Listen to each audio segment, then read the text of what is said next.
Magandang gabi sa inyo lahat. Ako po si Alex Lucas. Ako po ay isang pasyente ni Dr. Robin Navarro.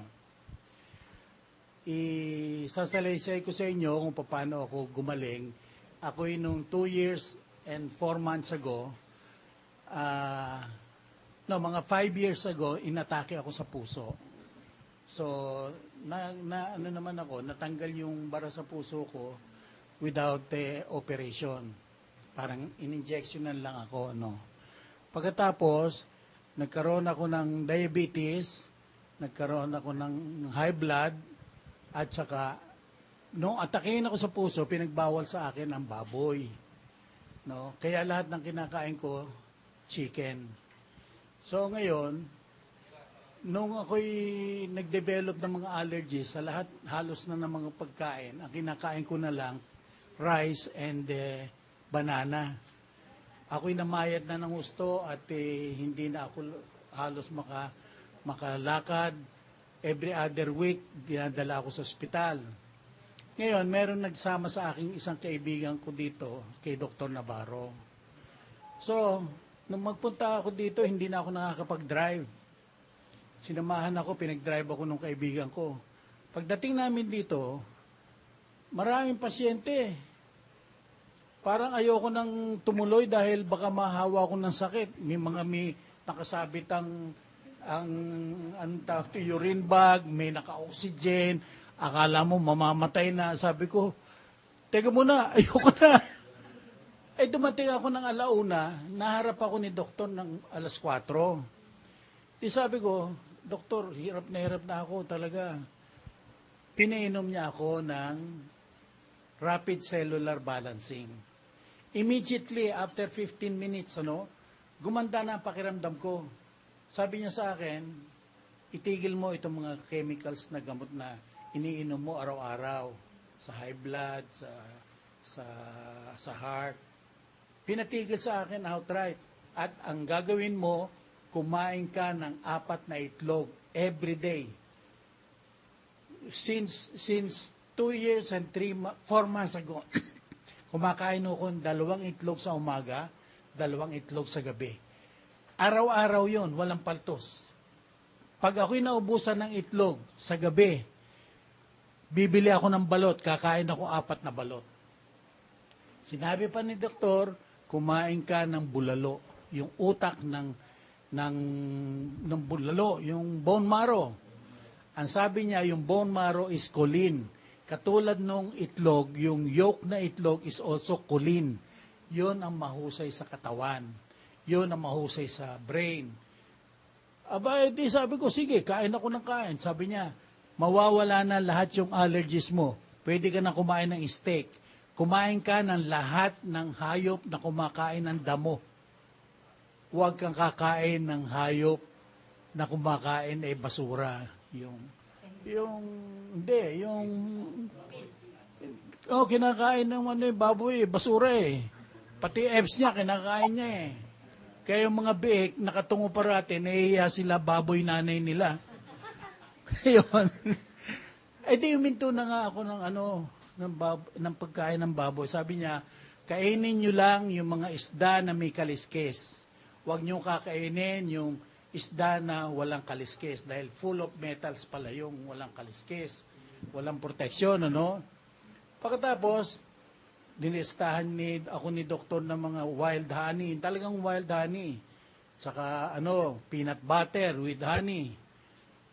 Kumain ako ng Angkor butter, yung salted. Araw-araw kinakain ko yun mula nung 2 years ago. Hindi naman ako inaatake na. Ang aking mga bara sa puso, nawala ng lahat. Cleared na. Ang blood pressure ko, pag ako kinuna ng blood pressure, 120/70. Para akong teenager. Ngayon, nagbiyahe kami ng misis ko. Papunta kaming Rome para magpasalamat sa Diyos na nagkaroon ng isang Dr. Navarro. Ngayon, nag-aantay kami dun sa Vatican, paglabas ng Pope. May dumating na isang tourist bus na punong-puno ng Pilipino tourists.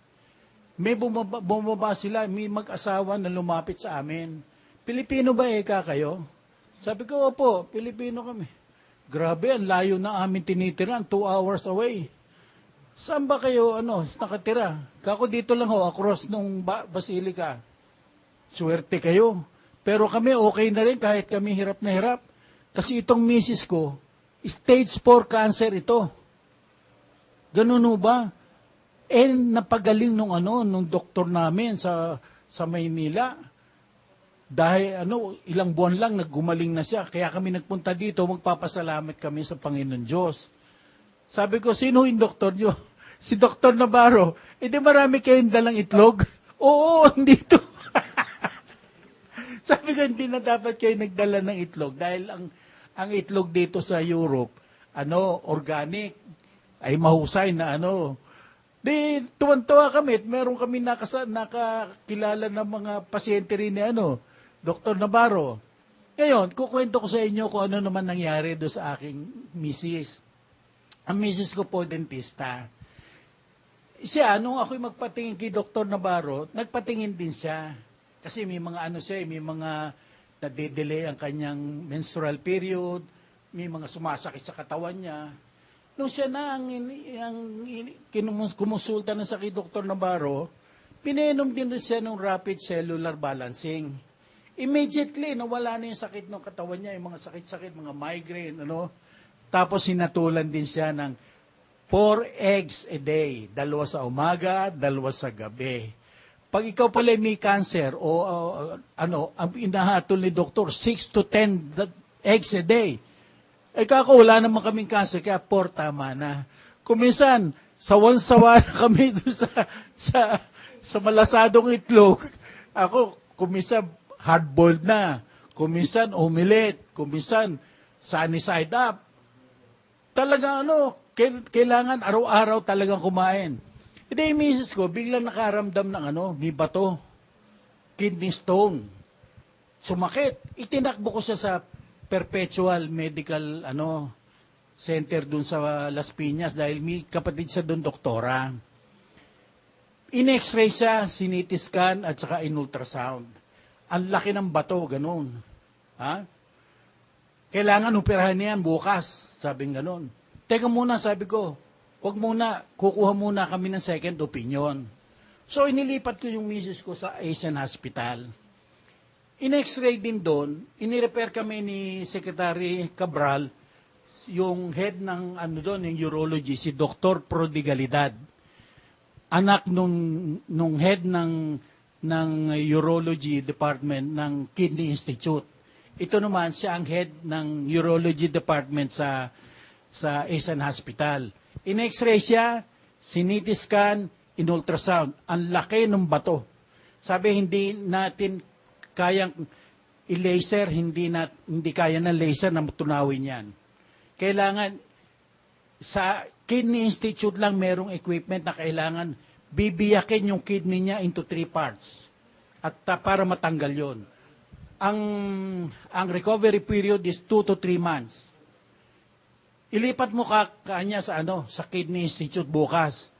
Ay sige Ay di worried na kami ng misis ko. Tinawagan ko nung gabi, umuwi muna kami, tinawagan ko si Dr. Navarro. Dok, may batong malaki si misis ko.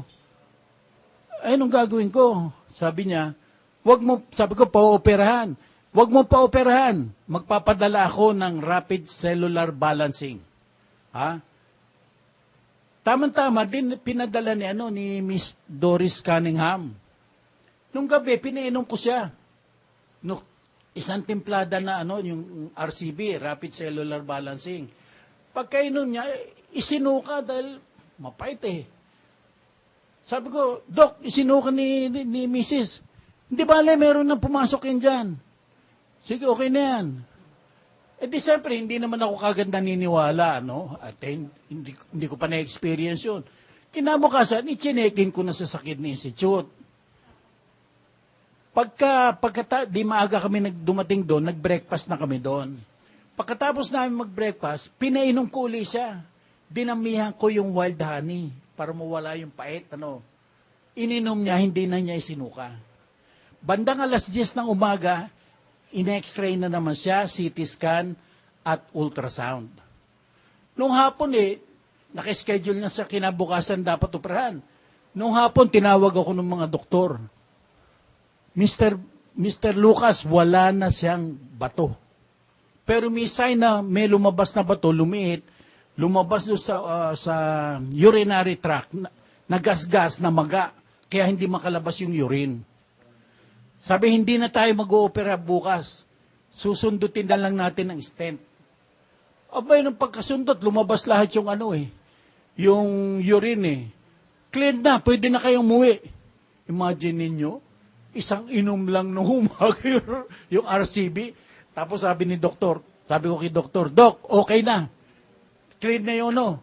O sabihin mo kay misis mo, kumain ng 4 eggs a day. 2 sa umaga, 2 sa... Pagpatuloy mo yan, at saka bulalo, at saka yung angkor butter, at saka mga peanut butter, at wild honey. Sabi ni doktor, ang sabi ng Diyos kay Moses, in the land that I am going to give you, there will be flowing of milk and honey. Diyos ang nagsabi niyan, uminom ka araw-araw ng gatas, at saka honey. At ipagpatuloy nyo ang pagkain ng itlog. Yan ho po. Yan ho ang aking experience. Salamat po.